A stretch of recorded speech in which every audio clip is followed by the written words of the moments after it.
On September 12, 1942, a contingent of 800 U.S. Marines on Guadalcanal found themselves in a precarious situation that seemingly spelled doom.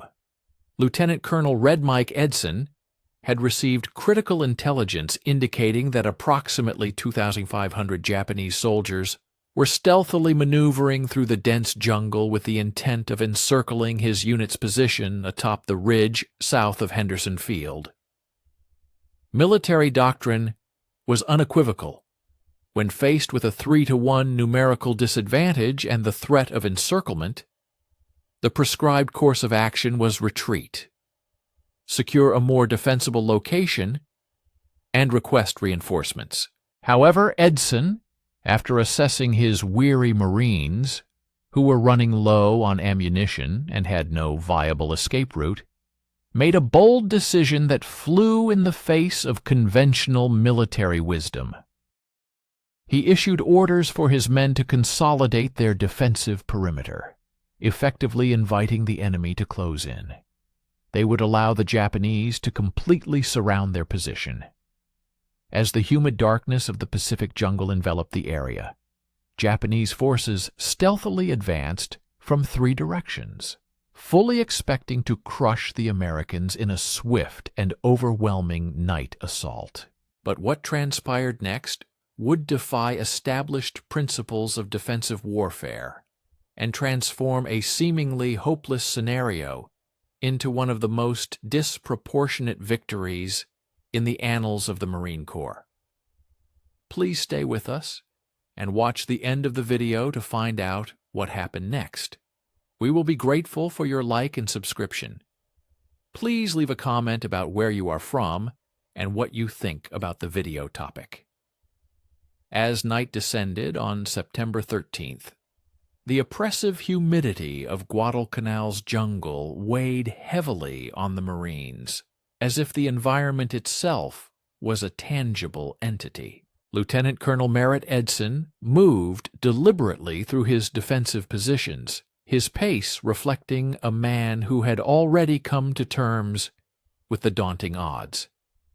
800 Marines stood against an estimated 2,500 Japanese troops confirmed to be advancing through the jungle below. The stark numerical disparity was undeniable, yet Edson had long recognized that statistics often failed to capture the complete picture. The ridge itself was a modest formation, a low spine of coral and volcanic rock rising a mere 60 feet above the surrounding jungle, stretching approximately 1,000 yards in a north-south orientation. To military strategists analyzing maps in Washington, it may have appeared inconsequential. However, to the Marines entrenched along its slopes, it represented the tenuous line separating American control of Henderson Field from potential catastrophe in the Pacific theater. The vital airstrip lay a mere 800 yards to the north, close enough that the Marines could occasionally discern the faint hum of aircraft engines igniting in the pre-dawn hours. Edson had meticulously positioned his forces with the calculated precision of a chess grandmaster, engaged in a life-or-death match. The 1st Raider Battalion occupied the northern section of the ridge, closest to Henderson Field, while the 1st Parachute Battalion extended along the southern approaches. Together they established overlapping fields of fire that covered the jungle approaches. However, Edson was acutely aware that firepower alone would not guarantee their survival. The Japanese had repeatedly demonstrated their willingness to endure staggering casualties to achieve their objectives, and Major General Kiyotake Kawaguchi commanded a force 3 times the size of Edson's, moving inexorably through the darkness.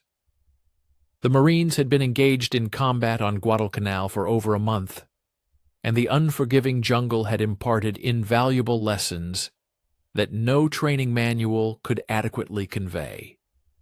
The stifling humidity transformed every metallic object into a scorching surface during the day, only to coat it with slick condensation at night. Canvas deteriorated within weeks, and food spoiled within days.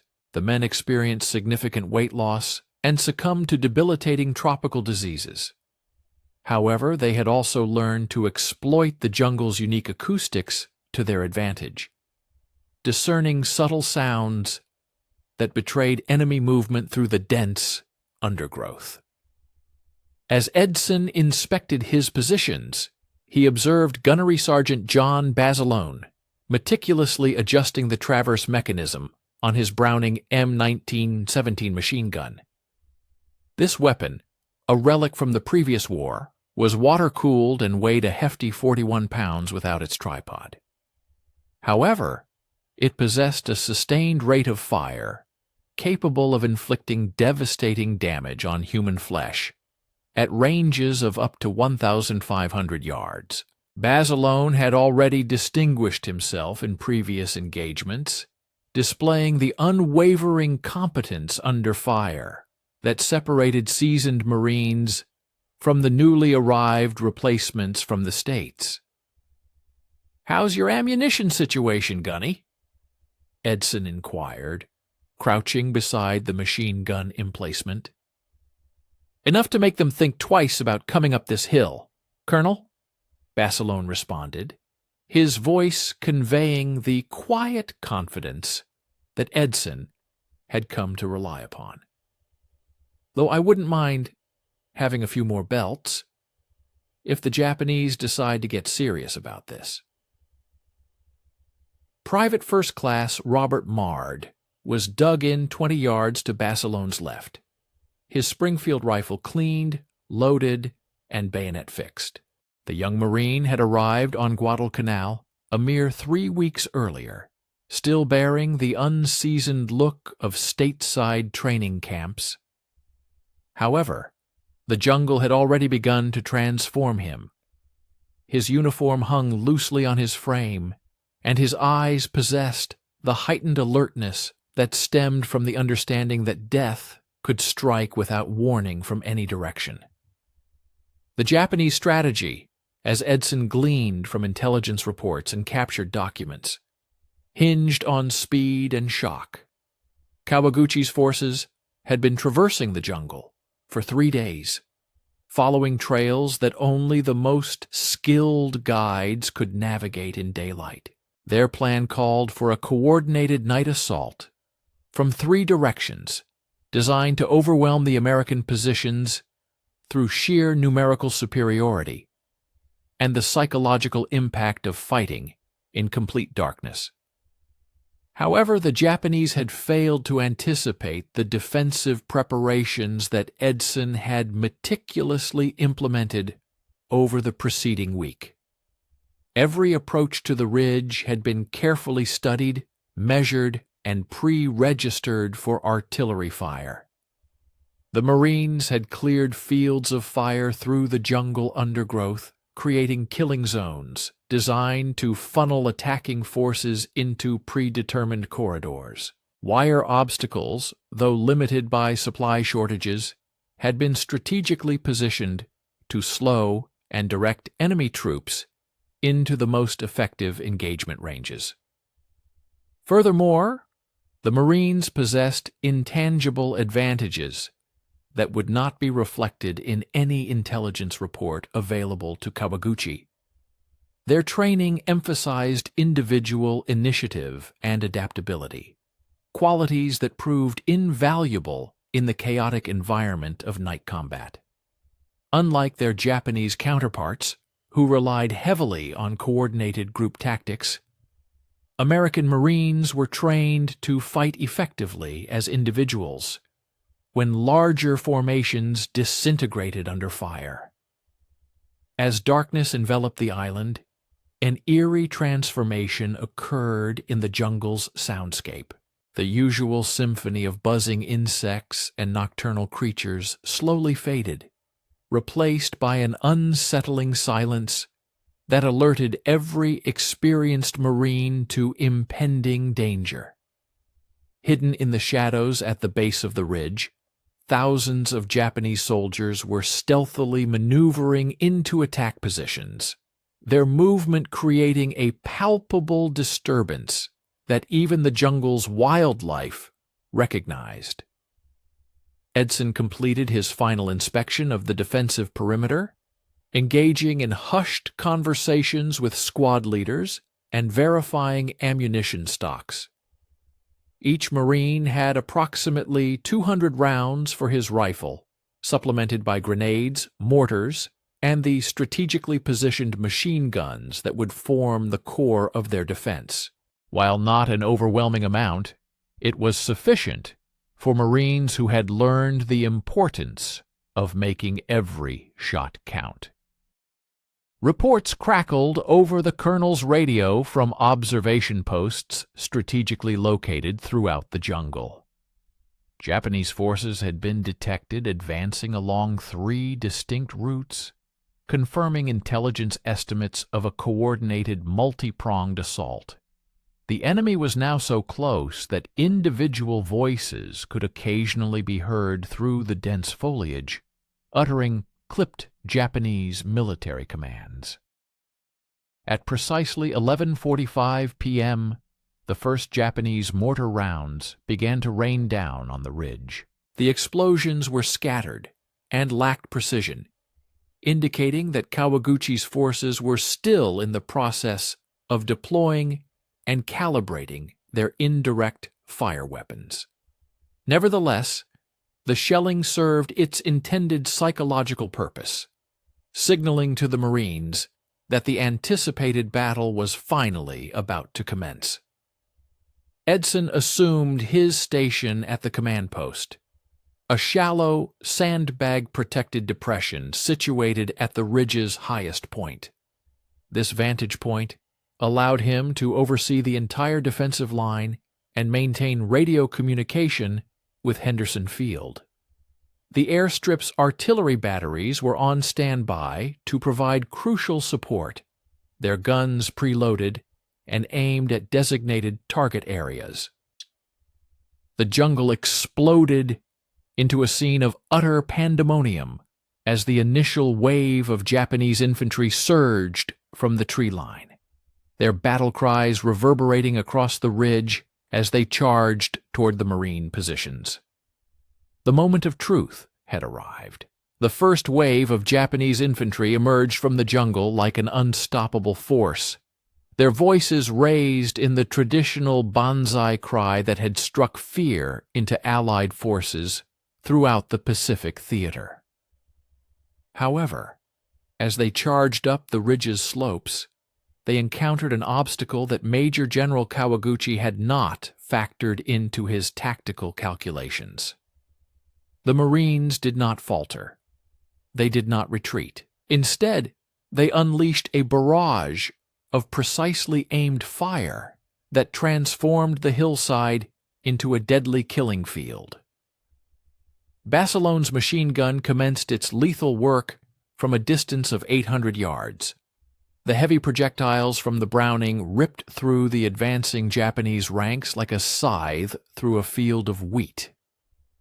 The weapon's water-cooled barrel allowed for sustained fire that bolt-action rifles could not match, and Bassilone had strategically positioned his gun to cover the primary approach route. Each burst sent 5 to 7 rounds downrange in less than 2 seconds, and at this distance, every round that found its mark was potentially fatal. Kawaguchi's assault plan was based on traditional infantry doctrine that emphasized speed and shock action. His forces were expected to rapidly close the distance to the American positions, using the cover of darkness and numerical superiority to compensate for their relative lack of firepower. However, the ridge's terrain worked against them in unforeseen ways that pre-battle reconnaissance could not have revealed.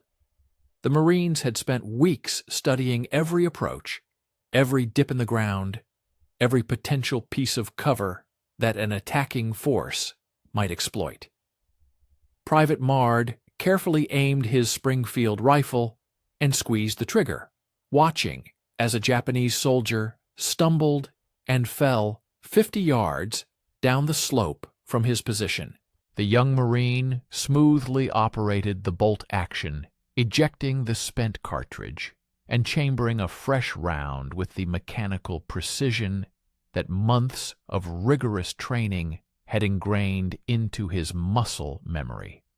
Around him, the distinctive crack of American rifles created a steady rhythm that punctuated the deeper roar of the machine guns. Kawaguchi's fundamental misunderstanding lay in the nature of American defensive doctrine. Japanese military philosophy emphasized the spiritual superiority of the attack, the conviction that determined infantry could overcome any obstacle through sheer willpower. American doctrine, in contrast, prioritized maximizing firepower and establishing interlocking fields of fire to decimate attacking forces before they could get within effective range. The Marines had transformed the ridge into a fortress designed to leverage every advantage that modern weapons could provide. The Japanese forces, advancing up the southern approaches, were met with a devastating surprise when American mortar rounds began to explode among their ranks. The Marines had pre-plotted every likely avenue of approach, meticulously measuring distances and calculating firing solutions during daylight hours when they could operate without fear of enemy observation. Now, under the cover of darkness, those calculations yielded deadly results as high explosive shells detonated with pinpoint accuracy among the densely packed Japanese infantry. Corporal Watanabe led his squad through the dense undergrowth, desperately seeking cover, as American bullets whizzed overhead and mortar fragments tore through the jungle canopy. The seasoned, non-commissioned officer had participated in successful night assaults across the Pacific, but this situation was different. The American fire was too accurate, too relentless, and too well coordinated to be the result of panicked defenders firing blindly into the darkness. These Marines were firing with purpose, and Japanese soldiers were falling faster than they could advance. The grim tactical reality that Kawaguchi was beginning to grasp became horrifyingly clear as his second wave emerged from the jungle to find the ground ahead of them littered with the lifeless bodies of their comrades. The Marines had not only repelled the initial assault, but had done so with such devastating effectiveness that the attacking forces were already losing cohesion. Japanese squad and platoon leaders, the experienced non-commissioned officers who maintained unit integrity in combat, were being systematically eliminated by American marksmen who had learned to identify targets of opportunity in the muzzle flashes and movement patterns of the attacking infantry. Stay with us and watch the end of the video. We will be grateful for your like and subscription.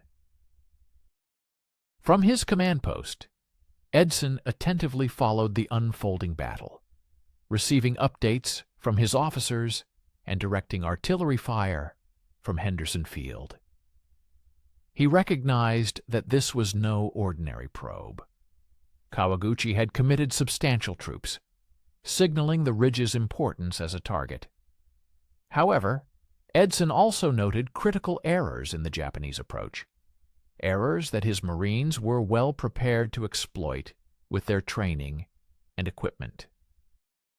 The American artillery at Henderson Field, pre-sighted on key areas around the ridge, unleashed a barrage of devastating firepower. The 155mm howitzers, guided by forward observers in constant communication with the gun crews, delivered high-explosive shells with remarkable precision.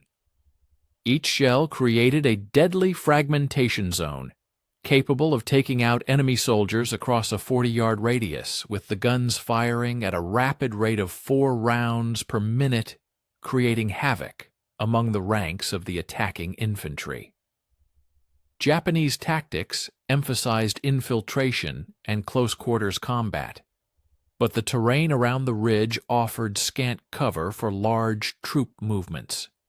The Marines had established clear lines of fire extending 300 yards in every direction, crafting killing zones where attacking forces faced concentrated fire from multiple points.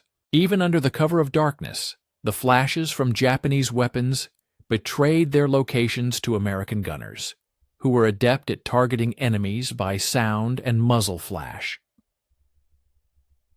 Stay with us and watch the end of the video. We will be grateful for your like and subscription. Leave a comment about where you are from and what you think about the video topic. The third wave of Japanese attackers encountered an even more refined defense as Edson began implementing tactics that would become standard practice for American forces in the Pacific. Instead of simply holding fixed positions, Marine squads initiated limited counterattacks to disrupt Japanese formations before they could organize coordinated assaults.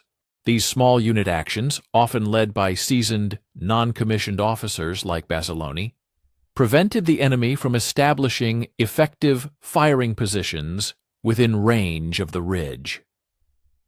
Kawaguchi's troops found themselves trapped in a tactical nightmare that their training had not prepared them for. The Americans were not behaving as Japanese intelligence had predicted based on previous encounters. Instead of retreating under pressure or collapsing under determined attack, the Marines fought with a professional skill that turned every Japanese advantage into a disadvantage. The sustained rate of fire from American weapons proved decisive as the battle entered its second hour. Japanese infantry, mainly armed with bolt-action rifles, were outgunned by Marines who possessed superior firepower and the tactical training to use it effectively.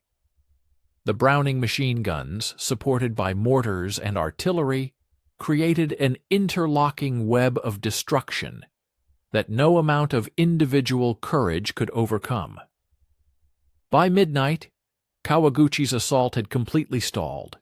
His forces were scattered and disorganized across the jungle approaches to the ridge. The general faced a critical decision: continue throwing his remaining troops into what had become a killing field, or admit that his initial strategy had failed and try to devise new tactics to counter an enemy who defied Japanese expectations of American fighting ability. An unsettling silence fell over the jungle as the fourth Japanese assault wave dissolved into scattered survivors, crawling back through the undergrowth.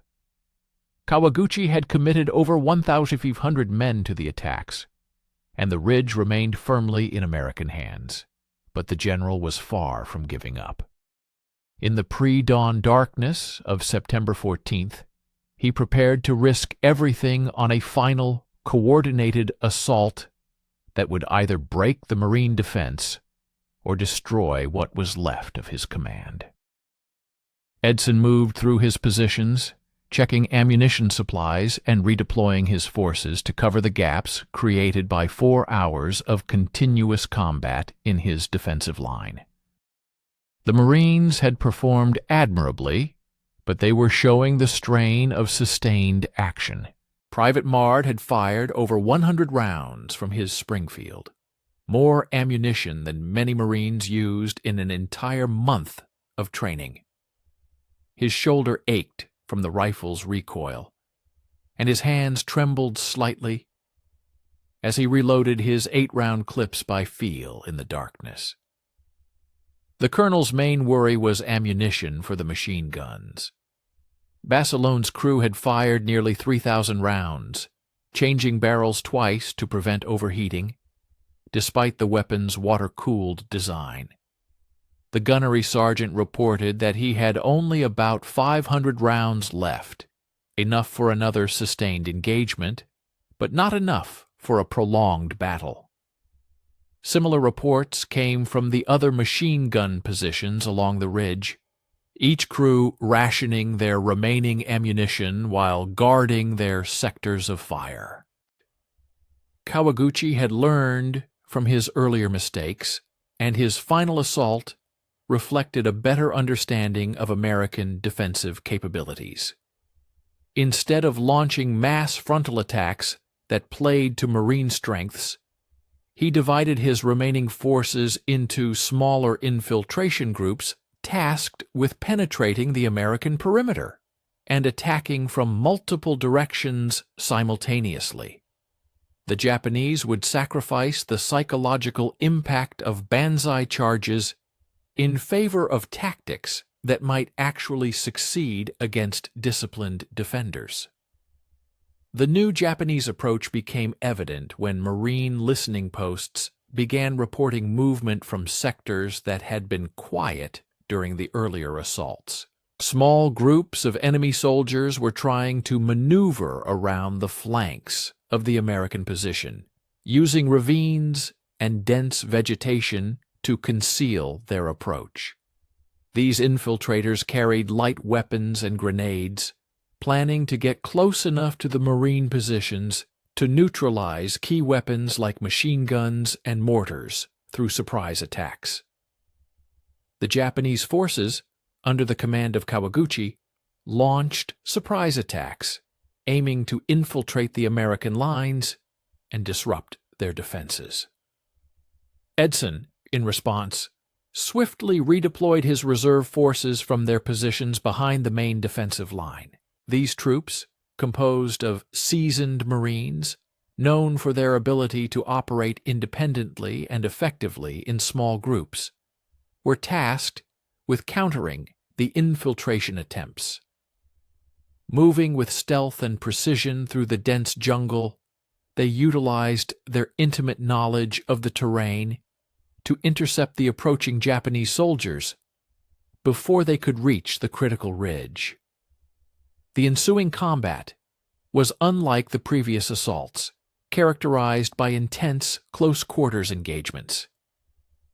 Individual Marines found themselves locked in fierce battles with Japanese soldiers who had managed to penetrate within a mere 30 yards of key defensive positions. For instance, Private Mard, upon hearing a rustling in the undergrowth, turned to confront a Japanese infiltrator emerging with a grenade. Reacting instantly, Mard fired his rifle, felling the enemy soldier, and the grenade rolled harmlessly down the slope, detonating harmlessly among the trees. Basilon's position faced a direct and immediate threat when a Japanese squad advanced within grenade range of his machine gun emplacement. The gunnery sergeant and his crew fought valiantly, utilizing pistols and rifle butts as enemy soldiers attempted to overrun their sand-bagged position. In a desperate moment, one Japanese soldier managed to reach the machine gun itself before Basilone neutralized him with a burst from his personal Thompson submachine gun, the attacker's lifeless body collapsing onto the weapon's tripod. The close combat created chaos along the defensive perimeter, revealing a critical flaw in Kawaguchi's revised strategy. By dispersing his forces into smaller infiltration groups, the general had inadvertently sacrificed the concentrated power and momentum crucial for achieving a decisive breakthrough. Instead of focusing his remaining strength on a single vulnerable point in the American line, he had spread his forces across multiple objectives, thereby enabling the Marines to methodically defeat each group in detail. American artillery continued to exert a decisive influence on the battle, but now the guns were directed at targets pinpointed by forward observers positioned precariously close to enemy positions, sometimes within mere yards. The proximity of combatants made these fire missions exceptionally perilous, demanding split-second timing and unwavering precision to avoid inadvertently striking friendly forces. The jungle was intermittently illuminated by shell bursts, offering fleeting, hellish glimpses of Japanese soldiers desperately seeking cover among the twisted roots and fallen logs. The tactical situation had evolved into the kind of fighting that greatly favored American training and equipment. Marines were highly proficient in small unit actions requiring individual initiative and adaptability. Their weapons were engineered for sustained fire and close-range accuracy. More importantly, their doctrine emphasized aggressive counterattacks that prevented enemy forces from consolidating gains or establishing firing positions. As dawn approached, the battle took a decisive turn. Kawaguchi's infiltration tactics had failed to achieve the desired breakthrough, and the impending daylight would expose his remaining forces to devastating fire from American positions which offered excellent fields of observation. The general now faced the daunting prospect of continuing his attacks in broad daylight against defenders who had already demonstrated their ability to inflict catastrophic casualties on his forces. Shortly after 5 a.m., the Japanese began their withdrawal, their movement masked by ineffectual and poorly coordinated mortar fire. Marine observers, utilizing field glasses, meticulously tracked the scattered groups of enemy soldiers retreating through the jungle, abandoning equipment and wounded comrades in their desperate flight from the killing ground surrounding the ridge. Edson, recognizing the vulnerability of his troops, ordered his forces to maintain their defensive positions and refrain from engaging in pursuit operations that might expose them to ambush or lead them into prepared enemy positions. The colonel understood that his primary mission was defensive, and he had successfully achieved that mission with a tactical victory that surpassed all reasonable expectations. His 800 Marines had not only held their ground against overwhelming odds, but had also effectively decimated an enemy force 3 times their size. The aftermath of the battle laid bare the true extent of the Japanese defeat. Reconnaissance patrols meticulously counted over 700 enemy bodies scattered across the approaches to the ridge, with many more wounded soldiers evacuated during the retreat.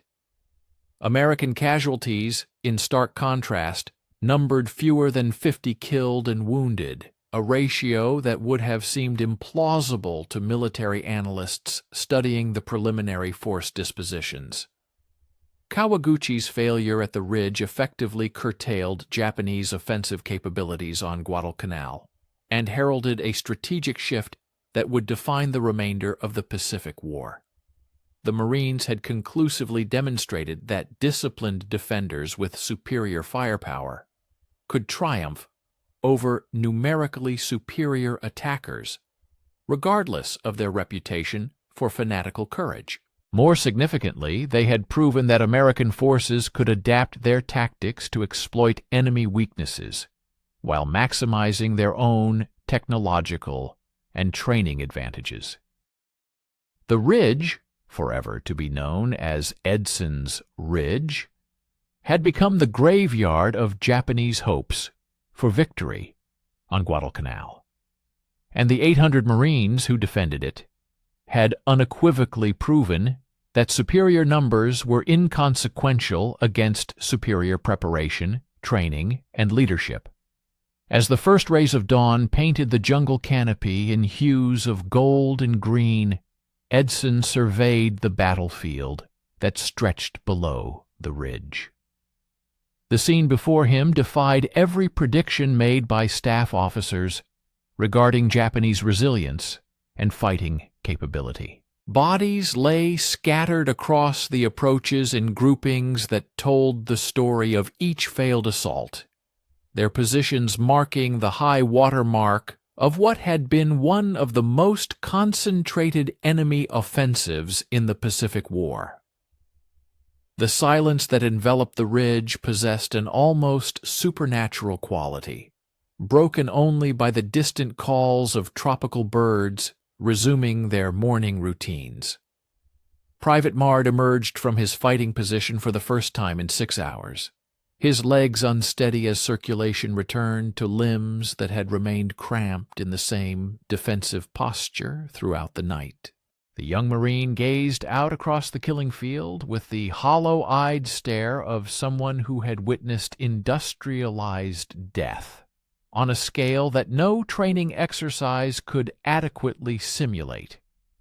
Japanese equipment lay abandoned among the bodies. Rifles with their distinctive long bayonets, light mortars that had never found their range, and canvas packs spilling personal effects across the jungle floor. Stay with us and watch the end of the video. We will be grateful for your like and subscription. Leave a comment about where you are from and what you think about the video topic. Basilon meticulously cleaned his machine gun, diligently running patches through the barrel to eliminate the carbon residue that had accumulated after expending nearly 4,000 rounds. The weapon had performed flawlessly throughout the intense battle, its water-cooled design preventing the overheating that would have rendered it useless during the most crucial moments. However, the gunnery sergeant recognized that mechanical reliability was inconsequential without the tactical acumen to effectively employ the weapon. He had conclusively demonstrated that American machine gun doctrine could utterly devastate attacking infantry when implemented with precision and skill. The sheer magnitude of Japanese losses became starkly evident as Marine patrols began systematically traversing the battlefield to gather intelligence and meticulously assess enemy casualties. Kawaguchi had committed the equivalent of 3 full battalions to his assault on the ridge, totaling approximately 2,500 men, representing some of his most seasoned combat units. Of these, fewer than 800 remained capable of organized resistance, with many wounded or separated from their units during the chaotic retreat.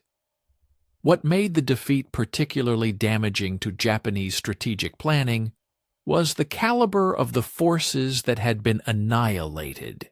These were not inexperienced recruits or second-rate garrison troops, but veteran infantry who had participated in successful campaigns across the Pacific. Many of Kawaguchi's soldiers had fought in the conquest of the Dutch East Indies and the Philippines, acquiring combat experience that Japanese planners deemed essential for offensive operations against American forces. The decimation of such experienced personnel represented a significant blow to Japanese military capability that extended far beyond the immediate tactical situation on Guadalcanal. Edson's tactical victory had implications that reverberated through the highest echelons of military strategy on both sides of the Pacific conflict. For the Americans, the successful defense of the ridge demonstrated unequivocally that Japanese forces were not invincible, and that superior numbers and fanatical determination could be overcome through professional competence and the effective application of firepower. This crucial lesson would profoundly influence American tactical doctrine throughout the remainder of the war, encouraging commanders to place unwavering trust in their training and equipment when confronting seemingly insurmountable odds. The Japanese response to the defeat exposed fundamental weaknesses in their strategic thinking that had been previously masked by earlier victories against less prepared adversaries.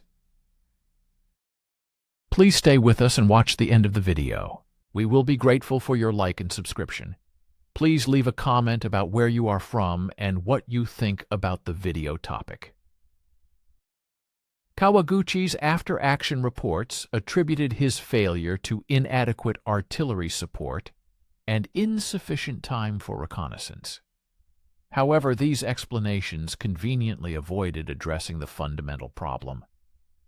Japanese infantry tactics had been designed for campaigns against opponents who lacked the firepower and tactical sophistication of American Marine units. No amount of additional preparation could have overcome these inherent doctrinal limitations. American intelligence officers, during their interrogations of captured Japanese soldiers, discovered that Kawaguchi's forces had been led to expect minimal resistance from demoralized American defenders, who would crumble under a determined assault. This gross misjudgment of Marine capabilities reflected broader Japanese misconceptions about American fighting ability that would prove exceedingly costly throughout the Pacific War.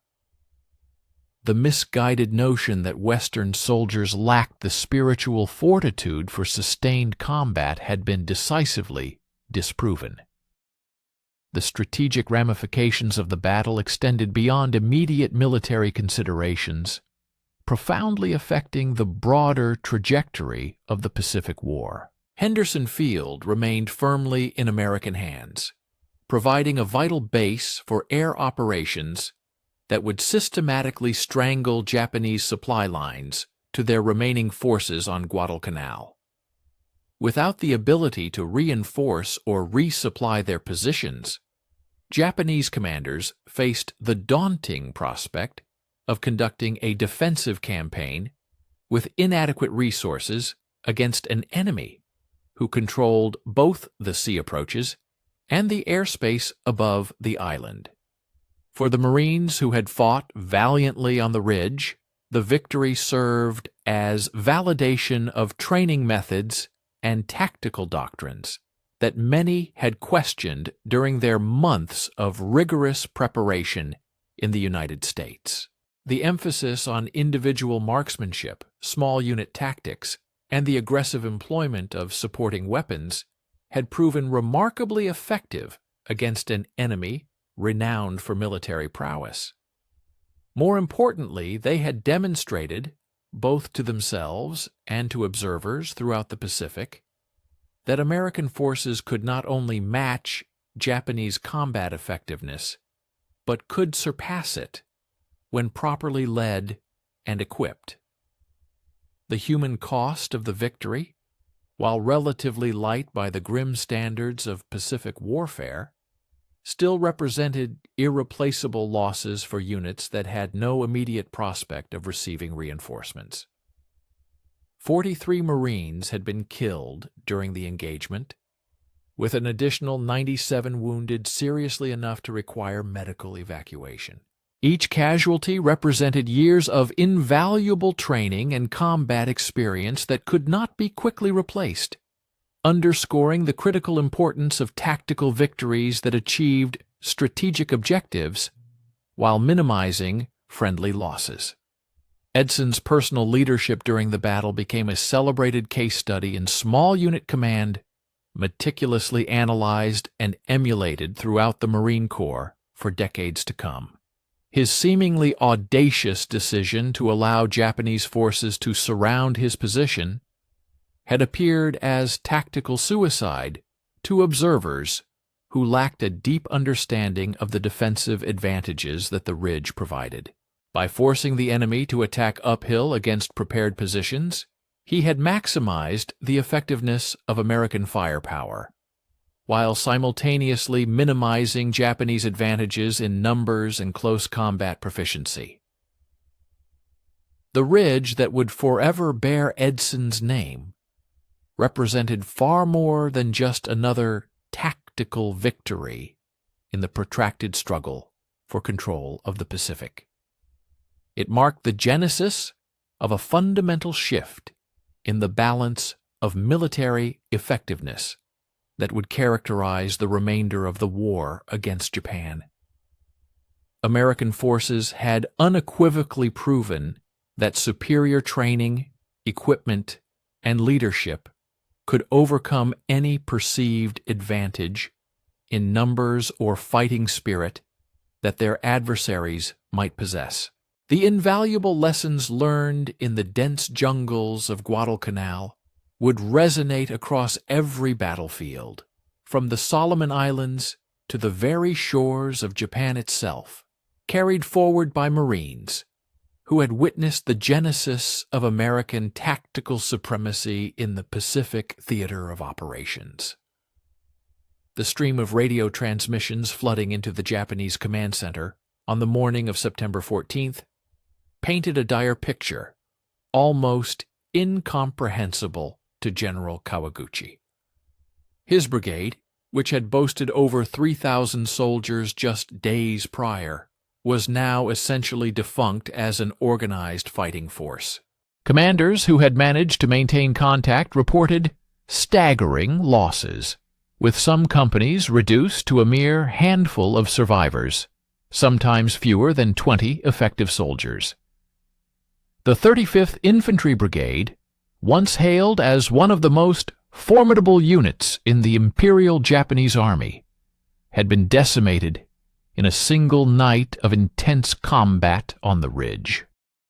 The remaining soldiers, scattered and demoralized, retreated through the dense jungle in small, disorganized groups, many burdened with wounded comrades, slowing their escape and making them easy targets for American pursuit. Japanese military philosophy had historically neglected the practicalities of large-scale retreats, adhering to the belief that victory or death were the only acceptable outcomes for the emperor's forces. Now, Kawaguchi was confronted with the unprecedented and unenviable task of evacuating the remnants of his command while attempting to salvage enough organizational structure to avert a complete collapse. Captain Suzuki, one of Kawaguchi's few remaining company commanders, had observed the final assault from a forward observation point that offered a clear view of the American defensive line. His report to brigade headquarters described the Marine positions as maintaining disciplined and withering fire, even as Japanese soldiers advanced to within mere yards of their fortified foxholes. Suzuki noted that the Americans never appeared to panic or lose their tactical coordination, responding to each Japanese advance with coordinated counterfire that methodically eliminated the attackers. American intelligence officers, closely monitoring Japanese radio communications, detected the growing sense of desperation in the enemy's transmissions, as unit commanders frantically tried to account for their scattered and decimated forces. The intercepted messages revealed that Kawaguchi had lost contact with more than half of his subordinate units, many of which had been utterly destroyed, leaving no survivors to report their fate. Those units that were still able to communicate painted a consistent and grim picture of catastrophic losses and complete tactical failure. The ramifications of this defeat extended far beyond the immediate battlefield, significantly impacting Japanese strategic planning throughout the Solomon Islands campaign. High Command had committed Kawaguchi's brigade as the vanguard of a larger offensive aimed at recapturing Henderson Field and neutralizing American air power in the region. The utter failure of this assault compelled a fundamental reassessment of Japanese capabilities and exposed the fact that Tokyo's military planners had dramatically underestimated American defensive strength. Stay with us and watch the end of the video. We will be grateful for your like and subscription. Leave a comment about where you are from and what you think about the video topic. For the Marines holding the ridge, the full scope of their victory became apparent. as patrols returned with reports of enemy equipment and casualties strewn across a vast expanse of jungle terrain. The sheer volume of abandoned Japanese equipment spoke volumes about an army in full, disorganized retreat.